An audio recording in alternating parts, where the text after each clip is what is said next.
আল্লামা সাইদি রাহেমাহুল্লাহ ওনাকে করার পর লাশ হস্তান্তর করা হয়েছে। কেন দেখা করতে দেয়া হলো না? নিশ্চয়ই এখানে কোনো রহস্য রয়েছে।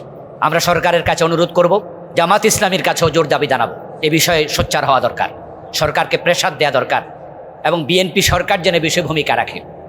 কারণ যে মানুষগুলো আল্লামা সাইদি রহমতুল্লাহ আলাইকে জেলখানা থেকে বের করে এনেছিল, তারা কারা তাদের পরিচয় স্পষ্ট।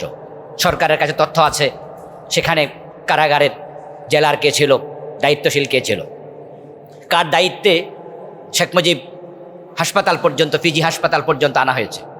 তারপরে এখানে উনাকে কারা চিকিৎসার নামে হত্যা করেছে, কোন ডাক্তার এ কাজে নিয়োজিত ছিল, এসবগুলো যদি ভালো করে ধরা হয় তাহলে তথ্যটা বেরিয়ে আসবে। আল্লামা সাইদি রহমতুল্লাহ আলাইকে হারিয়ে সত্যি আমরা শোকাতুর। ওনার মতো একজন কিংবদন্তি আলেম এ জাতি মিস করেছে। লম্বা 13টি বছর তার জবান থেকে, বক্তৃতা শোনা থেকে জাতিকে বঞ্চিত রাখা হয়েছে। ওনার হাতে কয়েক হাজার কাফের মুসলমান হয়েছে। এ 13 বছর তিনি যদি বাহিরে থাকতেন, আরও কত কাফের মুসলমান হওয়ার সুযোগ পেত। আল্লামা সাইদি রহমতুল্লাহ আলাইকে আল্লাহ তাআলা যেন জান্নাতের সর্বোচ্চ মাকাম দান করেন, তার জন্য আমরা দোয়া করছি। এন্তেকালের 3য় বৎসর পার হলো গতকাল। আমরা সকলে জানি যে তিনি বাংলাদেশের কিংবদন্তি আলেম।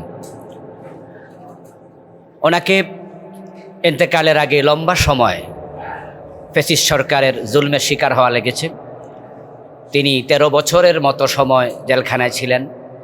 পরবর্তীতে তাকে চিকিৎসার নামে হাসপাতালে এনে মূলত হত্যা করা হয়েছে। আমরা দেখেছি উনি যখন প্রিজন ভ্যান থেকে তথা ওনার গাড়িটি থেকে তিনি হাসপাতালে এসে শাহবাগে নেমেছেন, তখন তিনি খুবই হাস্যোজ্জ্বল ছিলেন এবং তার সে হাসি আমাদেরকে এখনো পর্যন্ত কাঁদায়। তিনি হেসে জিজ্ঞাসা করেছিলেন, আপনারা কেমন আছেন? একজন হার্টের অ্যাটাকের রোগী এভাবে হাসতে পারে না। এরপরে আমরা দেখেছি যে ওনাকে যখন গাড়ি থেকে নামানো হয় তখন ওনাকে অতিরিক্ত কোনো লাইফ সাপোর্ট বা অক্সিজেন সাপোর্ট দেওয়া হয়নি। উনি কয়েকজনের হাতে ভর করে, কাঁধে ভর করে নেমেছেন এবং পরে একটি ভিডিও ক্লিপ ভাইরাল হয়েছে। আমরা দেখেছি যে তিনি একটি খাটের মাঝে বসে আছেন হাসপাতালের ভিতরে। তখনও কিন্তু ওনাকে কোনো রকমের সাপোর্ট দেওয়া হচ্ছিল না। এতে প্রমাণিত হয় তিনি আদৌ অসুস্থ ছিলেন না, বরং তাকে পরিকল্পিতভাবে হত্যা করার জন্যই জেলখানা থেকে বের করা হয়েছে এবং শেষে হত্যাও করা হলো। আমরা জানি উনি যখন শাহবাগের ফিজি হাসপাতালে এসেছিলেন, ওনার ছোট সন্তান, 4 নম্বর সন্তান যিনি আমাদের নাসিম সাইদি ভাই, উনি বাসা থেকে শুনে দৌড়ায় এসেছিলেন।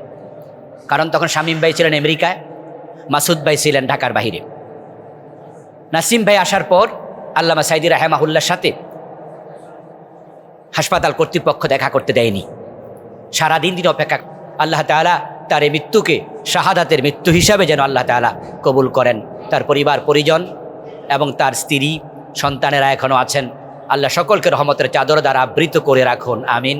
আসসালামু আলাইকুম ওয়া রাহমাতুল্লাহি ওয়া বারাকাতুহু।